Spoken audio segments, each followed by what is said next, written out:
So very good morning students. So ready for next chapter, that is a carbon and compounds. Is a very interesting and very basic knowledge chapter. Student, if you want to conduct basically आप science experiment भी अगर understand करना चाहते हो और आगे जाके अगर आपने अपना फ्यूचर साइंस फील्ड में बनाना है, +1 +2 आपने नॉन मेडिकल मेडिकल अगर रखनी है तो आपके लिए ये चैप्टर समझना बहुत ज़रूरी है। बिकॉज +1 +2 में organic chemistry which are one of the branch of chemistry और बेसिक होती है ये केमिस्ट्री का। ऑर्गेनिक केमिस्ट्री में जब तक आपको कार्बन एंड कंपाउंड्स वाले इस चैप्टर की नॉलेज नहीं है तो वहाँ पे भी आपको फिर बहुत ज़्यादा प्रॉब्लम्स आती हैं। तो बेस्ट है कि आप पहले ही अपने आप को इस चैप्टर के लिए मेंटली प्रिपेयर करो, हार्ड वर्क करो, बैलेंस बना के रखो और चैप्टर को अच्छे से अंडरस्टैंड करो। So before going towards further student, मैं आपको बताना चाहूँगा यहाँ पे कि कुछ हमारा जो रिडक्शन हुई है इस चैप्टर में से जिन जिन टॉपिक्स की, वैसे तो आपका ये ऑलमोस्ट सारा चैप्टर तो नहीं कह सकते, मतलब बहुत सारे टॉपिक इन्होंने डिलीट किए हैं। जैसे नॉमेनक्लेचर आती थी पहले, तो उस केस में हम कह सकते हैं कि जैसे ये देखिए, पहले नॉमेनक्लेचर जैसे आती थी halogen, alcohols, ketone, function group काफ़ी रिड्यूस हो चुके हैं। Saturated hydrocarbon, unsaturated hydrocarbons portion reduce हो चुका है। केमिकल प्रॉपर्टीज़ जो हैं यहाँ पे इस केस में केमिकल प्रॉपर्टीज़ भी कार्बन कंपाउंड्स की रिड्यूस हो गई हैं, रिएक्शन ऑलमोस्ट ख़त्म ही हो गई हैं। सो इथेनॉल एंड इथेनोइक एसिड, इनकी भी प्रॉपर्टीज़ और यूजेस फिनिश हो गए।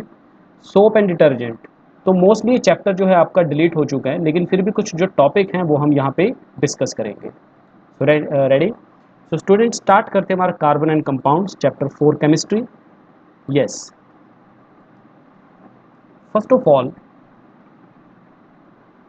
इम्पोर्टेंस, जो कुछ हमारे पास जो हमने जो चैप्टर लास्ट पढ़ा मेटल्स एंड नॉन मेटल्स, तो उसमें हमें उन कंपाउंड्स की प्रॉपर्टीज़ के बारे में पढ़ने को मिला।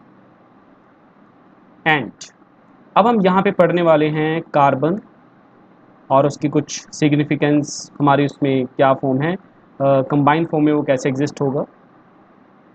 सो नाउ स्टूडेंट, अगर देखा जाए most of the things are made up of carbon. जैसे for example food, cloth, medicines. अभी जो वैक्सीनेशन भी आपकी लॉन्च होगी, इवन कि जो रशिया ने की है और आने वाले टाइम में अदर कंट्रीज़ भी जो लॉन्च करेंगी उसमें भी कार्बन प्रेजेंट होगी। बुक्स में many things of the things, and basically is a versatile element. So all living structure are carbon based, जैसे सेल हो गए आपके, ठीक है, बायो सेल हो गए, और आप कह सकते हो कि एक वैसे लिविंग सेल हो गए। जैसे the earth crust has only 0.02% carbon in the form of minerals like carbonates, hydrogens, carbonates, coal, petroleum, and atmosphere 0.03% carbon dioxide. So carbon 0.02% है और कार्बन डाइऑक्साइड 0.03% है। In spite of this small amount of carbon available in nature, the importance of carbon seems to be immense. In this chapter, we will know about the properties of carbon which make carbon so important to us. So first of all, bonding in carbon, that is a covalent bond. इसको हम understand करते हैं कि कैसे यहाँ पे जो bonding है वो आपको शो की गई है और इसमें क्या क्या होगा, ये आपको मैं कंप्लीट बता देता हूँ।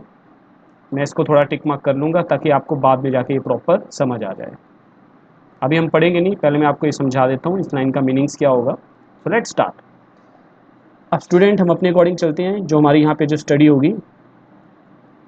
Yes, as we know that student, जो कार्बन है, what is atomic number of carbon? 6, ठीक है। K shell, L shell, the 2 electron present in K shell and 4 electrons are present in L shell. अगर इसका हम बना के देखें स्ट्रक्चर कैसे बन सकती है, this is the first shell, right. उसके बाद हम सेकंड शेल बना लेते हैं, so this is second shell, like that. तो यहाँ पे फर्स्ट शेल में 2 इलेक्ट्रॉन और लास्ट शेल में कितने इलेक्ट्रॉन हैं? 4 इलेक्ट्रॉन्स।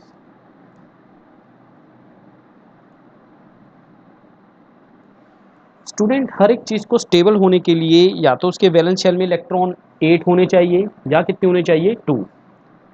तो इसके वैलेंस शेल में हम बात करें, ये जो इसका वैलेंस शेल है इसमें 4 इलेक्ट्रॉन ऑलरेडी प्रेजेंट है, ठीक है।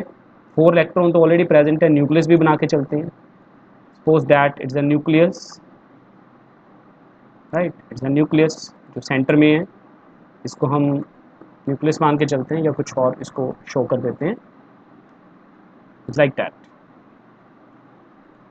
तो सेंटर में हम इसको न्यूक्लियस भी लेके चलते हैं, ये सपोज कीजिए आपका न्यूक्लियस है। अब स्टूडेंट इसको स्टेबल होने के लिए कार्बन को 4 इलेक्ट्रॉन्स की ज़रूरत है, क्योंकि ऑलरेडी वैलेंस शेल में कितने आ रहे हैं, 4 तो आ ही रहे हैं। अगर ध्यान से देखें 1 2 3 एंड 4, स्टेबल होने के लिए इसको 4 इलेक्ट्रॉन और चाहिए। तो ये क्या कर सकता है, अब कार्बन के देखें, सपोज कीजिए मैंने अभी आपको बताया 4 इलेक्ट्रॉन इसको स्टेबिलिटी के लिए चाहिए, तो हम यहाँ पे लिख सकते हैं अगर ये 4 इलेक्ट्रॉन गेन कर ले, गेन मतलब नेगेटिव चार्ज, राइट। अगर ये 4 इलेक्ट्रॉन गेन करे, सपोज करो हमने यहाँ पे 4 इलेक्ट्रॉन गेन करवा दिए, 1 2 3 4, तो 4 इलेक्ट्रॉन गेन। अब स्टूडेंट हमें यहाँ पे ये देखना है टोटल इलेक्ट्रॉन कितने हो रहे हैं। So what is the total electron, यहाँ पे टोटल इलेक्ट्रॉन जो आपके आ रहे हैं दैट इज 1 2 3 4 5 6, यस, कितने आ रहे हैं 1 2 3 4 5 6 7 8, how many total electrons 8, but दो अंदर वाले भी लेके चलेंगे दैट इज 10। मैं टोटल की बात कर रहा हूँ ना कि बैलेंस की। अब टोटल यहाँ पे अगर हम प्रोटॉन देखें, ठीक है, टोटल प्रोटॉन देखें, एक्चुअल में क्या था स्टूडेंट, यहाँ पे जो कार्बन के इलेक्ट्रॉन है उतने प्रोटॉन होंगे। कार्बन के इलेक्ट्रॉन रेडिश वाले शो कर रहे हैं, तो रेडिश वाले कितने आ रहे हैं 1 2 3 4 5 6, तो प्रोटॉन कितने हैं 6। तो अगर मैं आपको इट इज़ डिफ़िकल्ट 4 3 4 5 6 7 8 9 10, और हमारे ये कितने थे 6, यानी कि 1 2 3 4 5 6। Student it is difficult for 6 proton, ये 6 प्रोटॉन को हैंडल करना, ये 10 इलेक्ट्रॉन को मुश्किल होगा। प्रोटॉन कम है, इलेक्ट्रॉन ज़्यादा हैं, तो बैलेंस तो नहीं हुआ। तो how can 6 proton handle 10 electron, तो यहाँ पे प्रॉब्लम आ गई हमें। इसका मतलब कि 4 नेगेटिव बनने के चांस नहीं है, कार्बन 4 इलेक्ट्रॉन नहीं गेन कर सकता, राइट। चलिए अब एक और कंसेप्ट अगर हम लेके चलें कि अगर यहाँ पे हम इलेक्ट्रॉन लूज करवाएं तो कुछ फ़र्क पड़ेगा, वो कैसे हो सकता है वो भी देख लेते हैं, राइट। अब सपोज करो ये इलेक्ट्रॉन हम अभी नहीं लेके चलते, यहाँ पे इसको ऐसे ही कर लेते हैं, इसको एज इट इज़। अब स्टूडेंट हम मान के चलते हैं कि हमारे जो ये इलेक्ट्रॉन थे, ठीक है, इस वाले को हम नहीं मान के चलेंगे, सो लाइक दैट, इसको दोबारा से बना लेते हैं एक बार रफली। अब देखिए ध्यान से, अगेन कार्बन 6 इलेक्ट्रॉन, ये आपका न्यूक्लियस, न्यूक्लियस के बाहर इसका shell first, after that it's shell second, and electron are present in first shell, there is a 2 electrons, in next shell 4 electrons, 1 2 3 and 4। मैंने आपको पहले ही बताया स्टेबल होने के लिए या तो आपके वैलेंस शेल में 4 इलेक्ट्रॉन्स होने चाहिए या कितने होने चाहिए 2। अब सपोज करो स्टूडेंट कि ये 2 इलेक्ट्रॉन अगर हट जाएं अंदर से, या आप कह सकते हो सॉरी दो नहीं, जो बाहर वाले इलेक्ट्रॉन्स हैं इनको हम हटा देते हैं, राइट। तो अगर मैं बाहर वाले इलेक्ट्रॉन रिमूव कर दूं, ये तो रहेगा यहाँ पे, तो बाहर वाले इलेक्ट्रॉन चले गए, अब अंदर कितने रह गए 2, ये स्टेबल है। लेकिन पॉइंट यहाँ पे क्या आएगा वो भी देखना पड़ेगा हमें। इस केस में अब आपके टोटल इलेक्ट्रॉन कितने आ रहे हैं, टोटल इलेक्ट्रॉन कितने आ रहे हैं 2, टोटल प्रोटॉन, प्रोटॉन कितने, देखिए 4 इलेक्ट्रॉन तो आपके लूज हो गए, ठीक है। अगर इलेक्ट्रॉन लूज होते तो हम क्या लिख सकते हैं, सी इलेक्ट्रॉन आपके लूज हुए हैं तो पॉजिटिव, लूज के लिए पॉजिटिव, 4 इलेक्ट्रॉन लूज हुए, टोटल आपके प्रोटॉन कितने आ रहे हैं, प्रोटॉन तो जितने इलेक्ट्रॉन होते हैं उतने ही होते हैं। तो यहाँ पे अगर इलेक्ट्रॉन 6, एक्चुअली आपका एटॉमिक नंबर प्रोटॉन के इक्वली होता है, इलेक्ट्रॉन के इक्वली होता है, तो आपके प्रोटॉन कितने हैं, 6, क्योंकि प्रोटॉन तो न्यूक्लियस से जाने से रहे बाहर। अब स्टूडेंट यहाँ पे देखिए फिर गड़बड़ होगी, आपके पास 2 electrons, so here is 2 electrons but proton बढ़ गए 1 2 3 4 5 6। अब इसको डिफिकल्ट करना बड़ा मुश्किल है, बैलेंस करना बड़ा मुश्किल है। आप 2 को तो बैलेंस कर दोगे, बाकी फिर बाकियों का क्या करें। सो स्टूडेंट हमारे लिए 4 पॉजिटिव बनना भी मुश्किल है। तो एक बात यहाँ से क्लियर हुई, अब जो हम डिस्कस करने जा रहे हैं, मैंने आपको यहाँ पे हाईलाइट किया था, वो इसीलिए किया था, कार्बन ना तो 4 नेगेटिव करेगा ना 4 पॉजिटिव करेगा। रीज़न मैंने आपको बता दिया, क्योंकि डिफ़िकल्ट 6 प्रोटॉन को हैंडल करना 10 इलेक्ट्रॉन के लिए मुश्किल था इन the case of 4 negative, in the case of 4 positive. जो 4 इलेक्ट्रॉन रिमूव हुए हैं तो 6 प्रोटॉन को 2 इलेक्ट्रॉन को हैंडल करना मुश्किल है।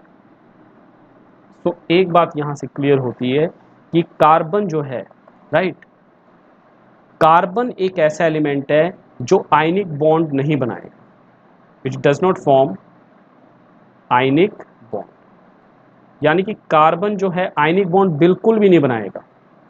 ये कौन से बॉन्ड बनाएगा, it form, yes, it form covalent bond.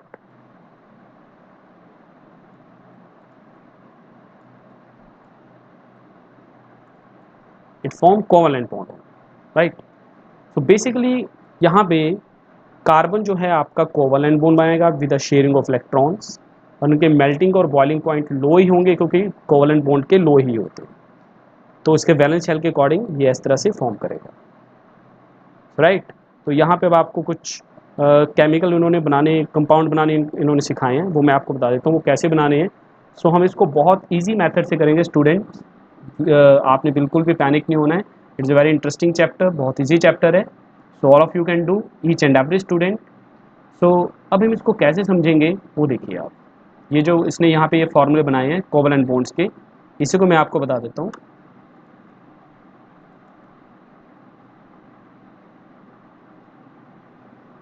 जैसे ये देखिए, हाइड्रोजन, हाइड्रोजन, हाइड्रोजन के वैलेंस शेल में 1 इलेक्ट्रॉन होता है, इसके भी वैलेंस शेल में 1 इलेक्ट्रॉन है। तो बनेगा कैसे, अब देखिए, अगेन हाइड्रोजन, वैलेंस शेल में 1 electron, again hydrogen, valence shell में 1 इलेक्ट्रॉन। स्टेबल होने के लिए 2 इलेक्ट्रॉन चाहिए थे, तो ये क्या करेगा, अपने इलेक्ट्रॉन इसके साथ शेयर कर लेगा ऐसे, और ये वाला भी इसके साथ ऐसे शेयर कर लेगा। तो ये कोवलेंट बॉन्ड बन गया आपका। इस तरह से अब क्लोरीन का बना के देखते हैं। चलिए, ये फर्स्ट हो गया हमारा हाइड्रोजन का, बाद में आप प्रैक्टिस करना, आपको अच्छे लगेंगे, आप कर भी लोगे। क्लोरीन मॉलिक्यूल बना के चलते हैं। क्लोरीन मॉलिक्यूल बना कैसे, Cl2, देखिए यहाँ पे क्लोरीन और यहाँ पे भी क्लोरीन। भाई वैलेंस शेल इसके कितने होंगे, वैलेंस शेल में 7 इलेक्ट्रॉन प्रेजेंट होंगे। So you can write as in the case of chlorine 1 2 3 4 5 6 7, 1 2 2 3 4 5 6 7। अब इसको हम शेयर करवा देंगे बस। 7 थे, 7 एक ये लेके कितने हो गए 8, ये स्टेबल हो गया। इसके भी 7 थे, यहाँ पे एक शेयर कर लिया, अब कितने हो गए 8। इसका मतलब ये 2 इलेक्ट्रॉन, ये जो 2 इलेक्ट्रॉन हैं ये इस तरह से होंगे कि क्लोरीन और क्लोरीन के बीच में केमिकल बॉन्ड बनाएंगे। एक्चुअली ये 2 इलेक्ट्रॉन केमिकल बॉन्ड बनाने के लिए रिस्पॉन्सिबल थे। तो ये 2 इलेक्ट्रॉन किसमें, एक क्लोरीन का ये इलेक्ट्रॉन और एक क्लोरीन का ये इलेक्ट्रॉन। तो एक बात हमने आज ये सीखनी है कि कोई भी केमिकल बॉन्ड में कितने इलेक्ट्रॉन होते हैं, 2। ये गुरु मंत्र आपके लिए याद रखना, आपके फाइनल में भी काम आएगा। चलिए एक और मॉलिक्यूल बना के देखते हैं, ऑक्सीजन, यस, ऑक्सीजन और nitrogen. So write 4, that is 3।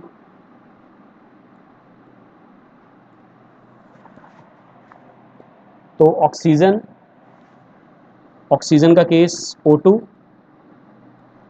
So first is oxygen, again oxygen, valence shell में कितने इलेक्ट्रॉन होंगे? 1 2 3 4 5 6, 1 2 3 4 5 6, तो इसने ऐसे बना दिए। अब क्या कर सकते हो आप, इसको शेयर कर सकते हो। 6 थे आपके, 2 शेयर करके कितने हो गए? 8। देखिए यहाँ पे कितने इलेक्ट्रॉन आ रहे हैं? 1 2 3 4 5 6 7 8, ऐसे इसने शेयर कर लेने आपके, बन गया ऑक्सीजन मॉलिक्यूल। अब कैसे इसको शेयर कर सकते हो? यहाँ पे ऑक्सीजन, अगेन ऑक्सीजन, वो इलेक्ट्रॉन तो पीछे पड़े थे, कैसे? 1 2 3 4, 1 2 3 4, बाकी जो बचे इलेक्ट्रॉन वो केमिकल बॉन्ड के लिए काम आए। हमें पता है कि एक जो है आपका उसमें 2 इलेक्ट्रॉन से एक केमिकल बॉन्ड बनता है, तो यहाँ पे एक ये इलेक्ट्रॉन, 2 इलेक्ट्रॉन के कारण एक ये केमिकल बॉन्ड बना, एक ये बना। इलेक्ट्रॉन कौन कौन से थे? देखो 2 यहाँ पे थे, एक ऑक्सीजन का एक यहाँ रहा, दूसरे ऑक्सीजन का एक यहाँ रहा, तो इस तरह से आपका केमिकल बॉन्ड बन गया। आप नाइट्रोजन का ट्राई करना स्टूडेंट, राइट। उसके बाद स्टूडेंट हम चलते हैं एलोट्रॉपिक फॉर्म्स ऑफ कार्बन। तो basically allotropic forms of carbon, सबसे पहले एलोट्रॉपिक होती क्या है? The element carbon occurs in the different form in the nature with widely varying physical properties. Both diamond and graphite are the formed by carbon atoms. So in basically क्या होती है allotropic form, जिसमें आपकी chemical property वो है जो same रहती है और फिजिकल प्रॉपर्टी थोड़ी सी डिफरेंट होती है। फॉर एग्जांपल कुछ हार्ड फिजिकल देखा जाए तो डायमंड हार्ड होता है, ग्रेफाइट सॉफ्ट होता है। तो ये स्ट्रक्चर बताइए, स्ट्रक्चर आपको इतनी करनी नहीं है, जस्ट थोड़ा सा माइंड में रख के चलनी है। ये डायमंड की स्ट्रक्चर है, जिसमें स्टूडेंट एक कार्बन एटम बाकी के 4 कार्बन एटम के साथ अटैच है, ठीक है। और इसमें एक कार्बन एटम आपस में केमिकल बॉन्ड बना हुआ है इनका, इस लाइक दैट, ये ग्रेफाइट है। एक थर्ड स्ट्रक्चर हमने पढ़नी है, दैट इज, इसको बोला जाता है Buckminster फुलरिंग। These two different structures result in a diamond and graphite varying different physical properties, even though their chemical properties are same. Diamond is hard, but graphite is soft. So, right, diamonds can be synthesized by subjecting pure carbon to very high pressure. These synthetic diamonds are small but otherwise indistinguishable from natural diamonds. जो फुलरिंग्स है student, ये another class है carbon allotropes की। इसको identify किया गया था carbon 60 के अकॉर्डिंग, C60 इसका जो, क्योंकि इसमें 60 कार्बन होती हैं, अरेंज की गई हैं in the shape of football, and this look like the geodesic dome. जैसे जियोसेडिक डोम होता है, एक यूएस आर्किटेक्ट था Buckminster Fuller, right. The molecule was name fullerenes. फिलहाल मैं आपको बता दूं, इस कंपाउंड के बारे में इतनी नॉलेज अभी किसी बुक में मेंशन नहीं है। अभी इस पर बहुत सारी रिसर्च चल रही हैं। अभी इसको समझने में आपको कम से कम भी 10-20 साल का टाइम लग सकता है, क्योंकि साइंटिस्ट अभी भी इस पर रिसर्च कर रहे हैं, तो इसके यूजेस भी अभी इतने पता नहीं है साइंटिफिक फील्ड्स में। तो it's a basically research matter के लिए हम इसको रख सकते हैं, राइट। तो student, today enough for that topic. तो आप इसको अच्छे से कंप्लीट कीजिए, जितना आपको कराया है उसको एक बार अच्छे से समझिए, राइट। तो इसके भी आपको असाइनमेंट मिलेगी, उसको आप सॉल्व कीजिए। Thank you.